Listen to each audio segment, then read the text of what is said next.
gabi na, at saka dito ako napadaan sa kung saan maraming tinatapon na basura.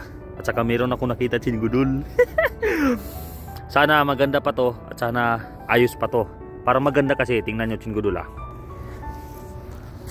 Yun o. Tingnan nyo, Nike chinggudol. Yun o, pang babae. Maganda pa, ayos pa oh. Punasan lang to. Bago pa, di ba? You know, Nike. Tsaka may ano pa akong nakita. You know, anyong chinggudol.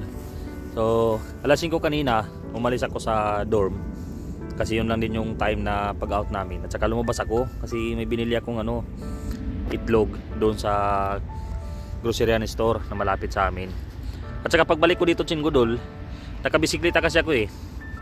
Dito ako dumaan kasi sobrang tahimik dito at saka marami ding mga ano dito chinggudol, yung mga basura na tinatapon. Hindi ko akalain na meron akong makikita. Tingnan nyo chinggudol. You know, yung bisikleta natin yan pa. Ito. Kakatapon lang eh. Pero pang ano siya, pang babae. You know, Nike na shoes. Pero maganda pa chinggudol. You know, Nike yan. You know, Nike. Kunin natin. Sobrang ganda, tingnan nyo. Ito dito, pag ano, pag dito sa Korea talaga, kapag ano ka, kapag masipag ka talaga mag ano, masura, kapag walang pasok chinggudol, eh, pwede ka mamasura dito sa labas, katulad nito. Yun ang ganda pa, bago pa. Babae mayari nito. Ito, ano na to eh. Pwede natin itong kunin at saka idagdag natin sa balikbayan box. Ating ng araw. Sa ngayon wala pa kasi tayong ano eh, pa tayong budget. Sobrang tahimik lang dito chinggudol. May charger pa. Kunin natin kasi maganda pa eh. Sayang, di ba? Hindi man ako ang susuot nito pero alam ko na sa tingin ko may mano dito, may magkasya. Sayang eh, yun ang ganda pa. Tanyo naman, pero ito parang gas-gas na yan. Ito, sayang, di ba? Bago yan oh, hindi pa to nagamit yung Tupperware. Kukunin ko to chinggudol, tapos mamaya lagyan ko ng init na tubig, tapos siyempre hugasan natin. Yan. Yun ang dami tinatapon dito. Kaso nga lang gabi na akong dumating eh. Kasi yun nga, hindi ko inakala na may basura akong mapupulot dito. Yun, may bag pa. Yun. Daming ano, daming tinapon. Grabe no. Yun no. Okay yung brand nito. Kung Levi's to kukunin natin. Pero kung walang brand, hindi natin kukunin. Wala siya. Ano lang siya eh, made in Korea lang. Pero maganda siya eh. Pang babae din siya chinggudol.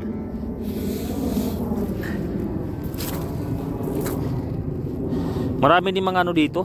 Maraming mga yan oh, maraming mga sasakyan dito. Yan, na mga nakaparada lang dito chinggudol. Yan. Pero walang tao talaga. Parang zombie town to dito ata eh. Yun, dami mga sasakyan dyan, mga nakaparada dyan sa area na yan. Dyan at saka doon sa likuran chinggudol ng sobrang dami.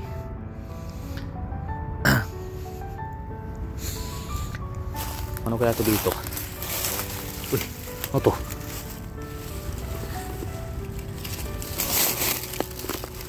Bag. Ay, hanger lang pala. Pas mo tayo dyan kasi hanger lang. Yun, may ano na.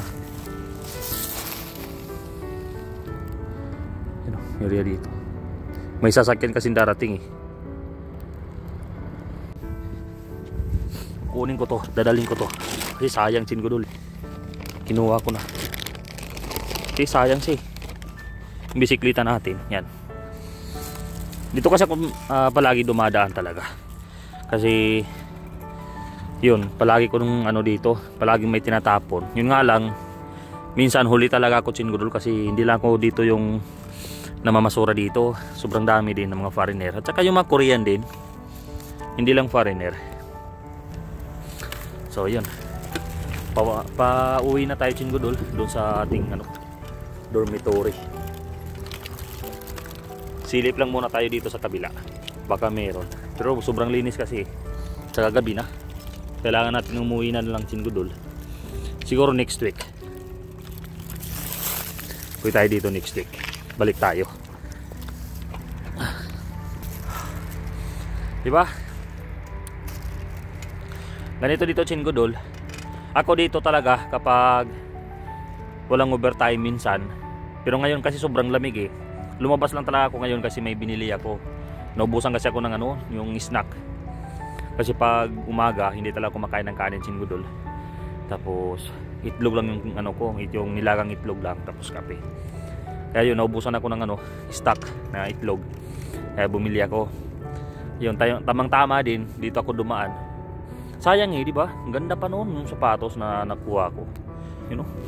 Parang naka-shopping, di ba? Yan. May lalagyan pa. Hindi pa ako nakapagbihis kasi kaka-out lang natin Chingodol. Alasing ko yung out namin kanina.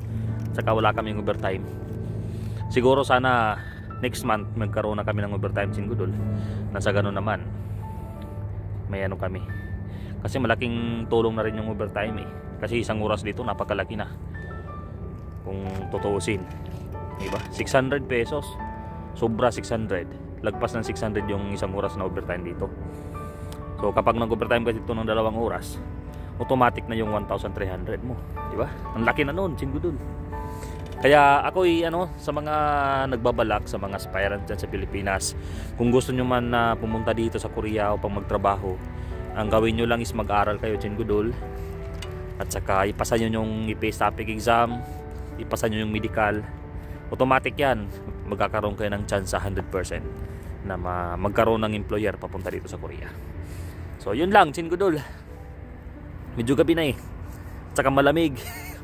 Yung ano natin, yung diba, grabe yung lamig Chingodol, tingnan nyo. Dito sa area namin, hindi nag-i-snow dito Chingodol, pero malamig lang talaga. So, yun lang. Tsaka sana yung mga aspirant dyan, sana balang araw makapunta kayo dito sa Korea.